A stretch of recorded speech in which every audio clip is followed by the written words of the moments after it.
Юуны өмнө манай хоёр улс худалдааны эргэлтээ нэмэгдүүлэхийн зэрэгцээ экспорт, импортын худалдааны тэнцвэргүй байдлыг арилгах нь чухлаар шаардлагатай байна.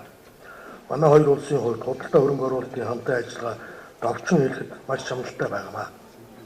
Үүнд хэн нэгнийг буруутгахаас илүүтэй даруй засаж залруулах, сайжруулах хэрэгтэй гэдэгтээ та бүхэн санал нийлэх болов гэж бодож байна.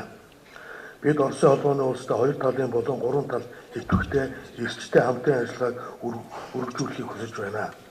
Хоёр талын хамтын ажиллагааны тухайд Улаанбаатар төмөр замтай дүүцхүүс томоохон 1-2 төслийг эхний ээлжинд хэрэгжүүлмээр байгаа юм. Оросын хөрөнгө оруулалт, технологиор мах арьс шир боловсруулах үйлдвэрүүдийг байгуулан Орос Евразийн эдийн засгийн холбоонд стандартад нийцсэн бүтээгдэхүүн экспортлож гаргах бүрэн боломж бидэнд бий.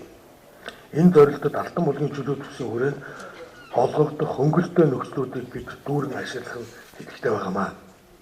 Эрчимтэй хөгжиж буй хоёр аврах зах зээлийн дунд оршдог манай улсын хувьд далайд гарцгүй байдлаа даван дийлэх том боломж байгаа.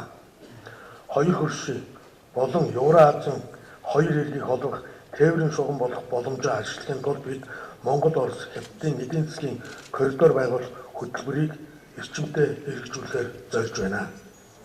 Эдийн засгийн коридорын хүрээний төслүүдийн техник эдийн засгийн үндэслэлийг боловсруулах, санхүүжилтийн хэлбэрийг тодорхойлохоор гурван улсын холбогдох байгууллагууд идэвхтэй ярилцаж бас ажиллаж байна. Хөршүүд маань 2020 он гэхэд Орос хятадын худалдааны эргэлтийг $200 хүрэхээр зорж ажиллаж байгаа бөгөөд энэ худалдааг Монголын нутгаар дүр замаар эдийн засгийн коридороор дамжуулбал бүх талын эрх ашиг бүрнээ нийцэх юм. Тийм учраас яриа хэлцээр сэтгэхгүй байгаа гурван улсын эдийн засгийн коридорын хэрэгжилтийг хурдуулахыг бид хүсэж байна.